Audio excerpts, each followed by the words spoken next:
வணக்கம், welcome to MST creations. இன்றைக்கி நம்ம ஸ்ரீநகர்லேருந்து 25 கிலோமீட்டர்ஸ் தள்ளி இருக்கிற கந்தர்பல் அப்படிங்கிற டிஸ்ட்ரிக்டில் துல்முல்லா அப்படிங்கிற இடத்துல இருக்கோங்க. இங்கே என்ன ஸ்பெஷல் அப்படின்னா கீர் பவானி டெம்பிள் இங்கே அமைஞ்சிருக்கு. கீர் பவானி அப்படின்னா இது ஒரு அம்மனுடைய பார்வதி தேவியோடைய கோயில் தான். இது ஆத்மலிங்கமாக நம்ம சிவன் இருக்கார், அவங்க கூட அம்மனும் சேர்ந்து இருக்காங்க. பார்க்கவே ரம்யமான ஒரு தோற்றத்தில் இருக்காங்க. இது வந்து ஒரு குளம், தெப்பக்குளம் மாதிரி முன்னாடி இருக்குது. அதுதான் கீர்னு சொல்லுவாங்க. அதாவது கீர் பவானியாக, நம்ம கீர்னா பாயாசம் சொல்லுவோம் இல்லையா, ரைஸ் புட்டிங், அதை வச்சு தான் இந்த அம்மனை வந்து வழிபடுறாங்க. சரியா, இங்கே வர மக்களுக்கு பிரசாதமாக அந்த கீரை தான் ப்ரொவைட் பண்ணுறாங்க. இந்த மாதாவை வந்து ப்ரொடெக்டிவ் காடஸ் அப்படின்றாங்க. அதாவது யாருக்காவது ஆபத்து காலத்தில் உதவி புரியறதுக்கு இந்த அம்மன் ரொம்ப முக்கியமான துணையாக இருக்காங்க. அதனால இங்கே நிறைய பேர் வராங்க. நாங்களும் இந்த தரிசனத்தை மிஸ் பண்ணாமல் வந்து பார்த்துட்டோம். மில்க் காடஸ் அப்படிங்கிறாங்க. கீர் பவானினா மில்க் காடஸ். இது வந்து ஒரு ஹிந்து டெம்பிள்ங்க. இந்த அம்மனுக்கு ரக்ஞா, ரஜ்னா, ரட்சகி, பகவதி அப்படிங்கிற பேர், தேவி, மாதா, இப்படி எல்லாத்துலேயும் கூப்பிடுறாங்க. இந்த கோயில் ரம்யமான ஒரு சூழ்நிலையெல்லாம் அமைஞ்சிருக்குங்க. ஜம்மு காஷ்மீர், ஸ்ரீநகருக்கே முக்கியமான ஸ்டேட் மரமாக இருக்கக்கூடிய சினார் நிறைந்த பகுதி இது. சினார் மரம் இருக்கு இல்லையா, அதை சூழ்ந்து இருக்கக்கூடிய இந்த கோவில் கண்டிப்பாக மிஸ் பண்ணாமல் தரிசனத்துக்கு வாங்க. யாரெல்லாம் ஸ்ரீநகர், ஜம்மு காஷ்மீர் வரீங்களோ இதை மிஸ் பண்ண.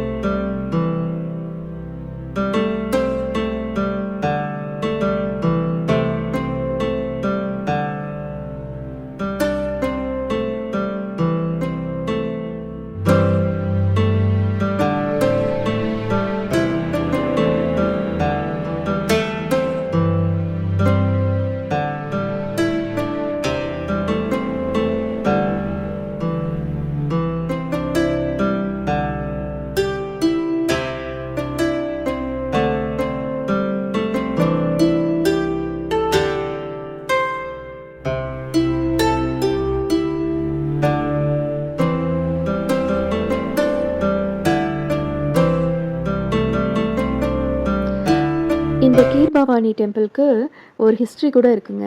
என்னென்னா, ராவணன் அவனுடைய பக்தியை ஏற்றுக்கிட்டு அவன் விருப்பத்துக்கு இணங்க இந்த பவானி அம்மன் ஸ்ரீலங்காவுக்கு போய் இருந்ததாகவும், லங்கையில் கொஞ்ச நாள் இருந்திருக்காங்க.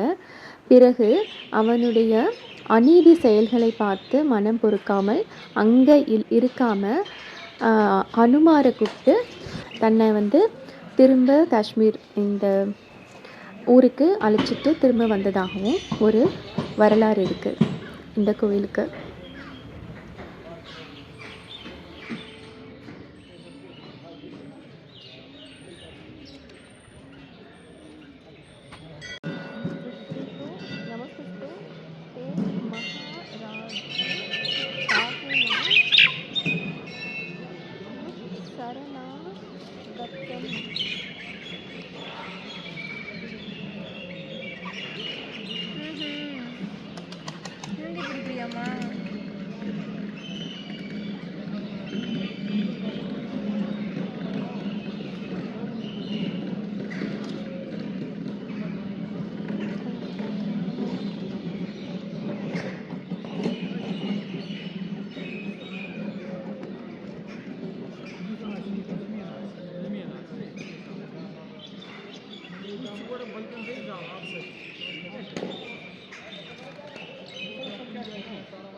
இந்த ராஜராஜேஸ்வரி கீர் பவானி டெம்பிளில் மக்களுக்கு பாயசம் இதை வந்து கொடுக்குறாங்க. பிரசாதம்ங்கிறது பாயசம் தான். ஏன்னா சாமியே வந்து பால் பாயாசத்துக்கு நடுவில் தான் இருக்காங்க. அதாவது சாமிக்கு சுற்றி இருக்கிற தெப்ப குளத்தில் பாலும் பூவும் போட்டு வழிபடுறாங்க. ஸோ இங்கே வரும் பக்தர்களுக்கு கீர் பாயாசத்தை பிரசாதமாக தராங்க. நன்றி.